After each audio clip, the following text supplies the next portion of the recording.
नमस्कार, स्वागत है आपका अपने परिवार तीव्र शिक्षा में। जो लोग बिहार सुपर टेट देने वाले हैं वो इस चैनल से जुड़कर अपनी तैयारी कर सकते हैं।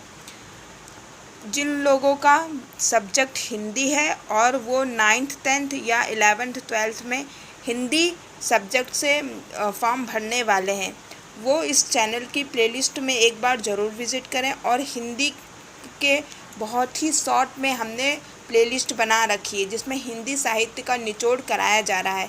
इसके बाद हम लोग प्रैक्टिस सेट भी कराएंगे, तो आप लोग सारे वीडियो को एक बार अवश्य देखें क्योंकि यहाँ से क्वेश्चन आने ही आने हैं। चलिए शुरू करते हैं। आगे बढ़ने से पहले अगर आप हमारे चैनल पर नए हैं तो इसे सब्सक्राइब और लाइक करना ना भूलें। आज हम प्रगतिवादी कवि और उनकी रचनाएं पढ़ेंगे, ठीक है। जो प्रमुख प्रगतिवादी कवि हैं और उनकी प्रमुख रचनाएं हैं, ठीक है। तो इसे ध्यान से पढ़िएगा, क्वेश्चन यहीं से बनते हैं, ठीक है। और एक जगह पे आपको ये सारी रचनाएं मिल रही हैं। तो प्रगतिवादी कवि और उनकी रचनाएं, सबसे पहले सूर्यकांत त्रिपाठी, ठीक है। सूर्यकांत त्रिपाठी निराला, इनका समय 1897 से 1962 तक रहा, ठीक है। तो इन्होंने जो उनकी रचनाएं हैं जो फेमस हुई, ठीक है, वो कौन कौन सी हैं? कुकुरमुत्ता, अरिमा, नए पत्ते, बेला, अर्चना, ठीक है। तो सूर्यकांत त्रिपाठी की ये फेमस रचनाएं हैं जो अधिक प्रसिद्धि मिली इनको, तो इसीलिए इसको ज़रूर आप लोग पढ़िए। जैसे कुकुरमुत्ता, अरिमा, नए पत्ते, बेला, अर्चना, ये किसकी रचना है? सूर्यकांत त्रिपाठी निराला, ठीक है। आगे बढ़ते हैं हम। हमारा सुमित्रा नंदन पंत, सुमित्रा नंदन पंत की प्रमुख रचनाएं कौन सी हैं? इनका समय 1900 से 1970 ईस्वी तक रहा, ठीक है। तो इनकी प्रमुख रचनाएं युगांत, युगवाणी, ग्राम्या, ये बहुत ही ज़्यादा इम्पॉर्टेंट है। युगांत, युगवाणी, ग्राम्या, ये किसकी रचना है? सुमित्रा नंदन पंत की, ठीक है। युगांत, युगवाणी, ग्राम्या, ठीक है। ऐसे आप याद करिए और प्लीज़ इसको बार बार ज़रूर पढ़िए, ठीक है। वीडियो को लाइक कर दीजिए जिससे ये सेव हो जाएगा। फिर आप लोग अपने लाइब्रेरी की प्लेलिस्ट में जाके इसको 2-3 बार जब चाहे तब आप लोग रिवीजन कर सकते हैं, ठीक है।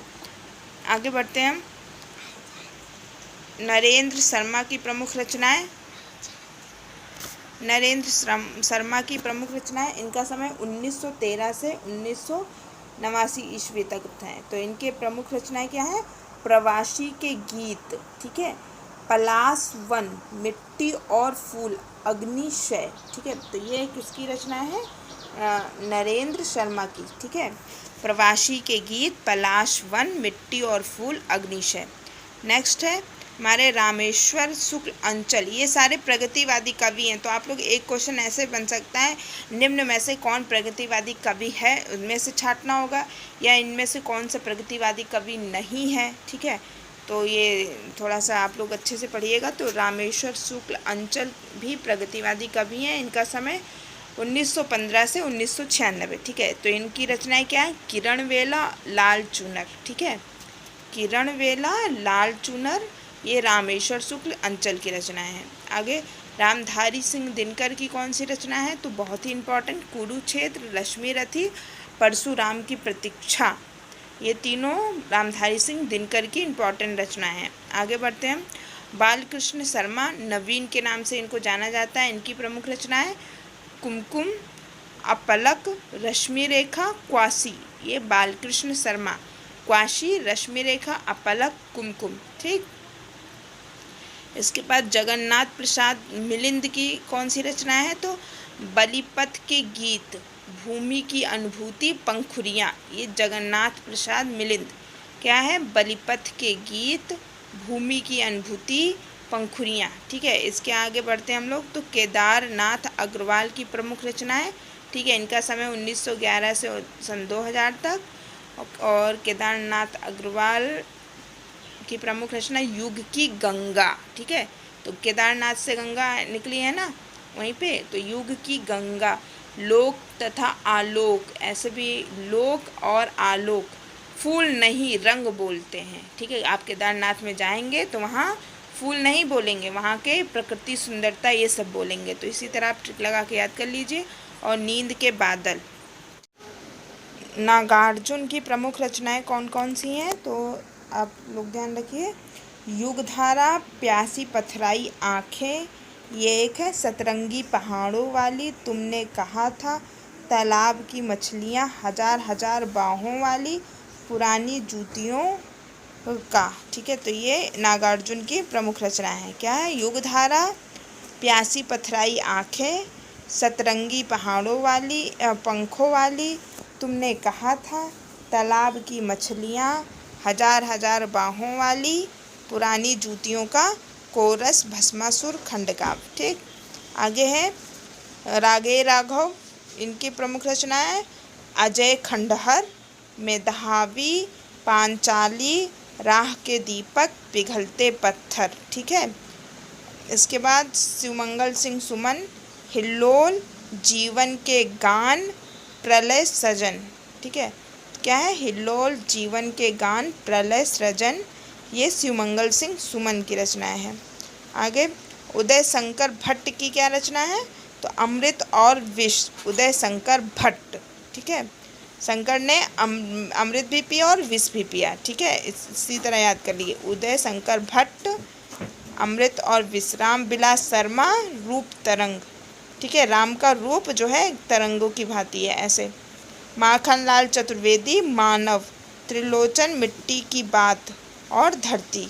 त्रिलोचन क्या है? मिट्टी की बात और धरती। अब हिंदी साहित्य प्रगतिवादी काव्य से संबंधित महत्वपूर्ण प्रश्नों को करेंगे।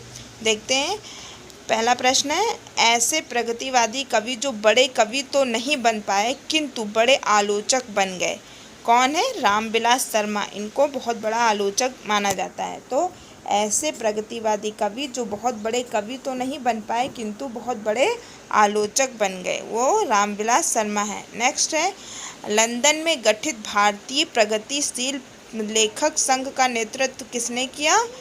इम्पॉर्टेंट है क्वेश्चन। तो इसका नेतृत्व मुल्क राज आनंद व सज्जाद जहीर ने किया। लंदन में गठित भारतीय प्रगतिशील लेखक संघ का नेतृत्व मुल्क राज आनंद व सज्जाद जहीर ने किया। ठीक, आगे निम्नलिखित में से किसे प्रगतिवाद का प्रवर्तक माना जाता है? तो पंत को, यानी सुमित्रानंदन पंत को प्रगतिवाद का प्रवर्तक माना जाता है। ठीक, आगे प्रगतिवाद की प्रमुख प्रवृत्तियों में से कौन सी प्रवृत्ति नहीं थी? कौन सी नहीं थी? इनमें प्रकृति चित्रण को प्रधानता दी गई है। ये प्रगतिवाद की विशेषता नहीं है। कौन सी? प्रकृति चित्रण जो है ये प्रकृतिवाद की विशेषता नहीं है, लेकिन बाकी प्रगतिवाद की विशेषताएं उन्हें देख लेते हैं। क्या? यह मार्क्सवादी चिंतन धारा पर आधारित थी, यह सामाजिक यथार्थ को साहित्य का उद्देश्य मानता है और यह भाषा को सरल अभिधात्मक रूप का समर्थक रहा। ठीक है, तो ये प्रगतिवादी की विशेषताएं हैं। आगे निम्न में से कौन सी रचना राजे राघव की नहीं है? यानी 3 रचनाएं हैं, अभी हमने पढ़ी है राजे राघव की रचनाएं, और एक नहीं है। तो अजय खंडहर, पांचाली, मेधावी, ये रागे राघव की रचनाएं हैं। युगधारा किसकी है? नागार्जुन की है ना। तो रागे राघव, यानी राघव जब जा रहे थे रास्ते में तो उनको खंडहर भी मिला होगा। पांचाली भी मिली होंगी। और मेधावी कौन थे? राघव बहुत मेधावी थे। इसी तरीके से कुछ ट्रिक बना के आप लोग याद कर सकते हैं। आगे शिवदान सिंह का लेख भारत में प्रगतिशील साहित्य की आवश्यकता किस पत्रिका में प्रकाशित हुआ था? ये विशाल भारत पत्रिका में प्रकाशित हुआ था। क्या? शिवदान सिंह का लेख, क्या लेख था उनका? भारत में प्रगतिशील साहित्य की आवश्यकता। ये लेख का टाइटल था। क्या था? भारत में प्रगतिशील साहित्य की आवश्यकता।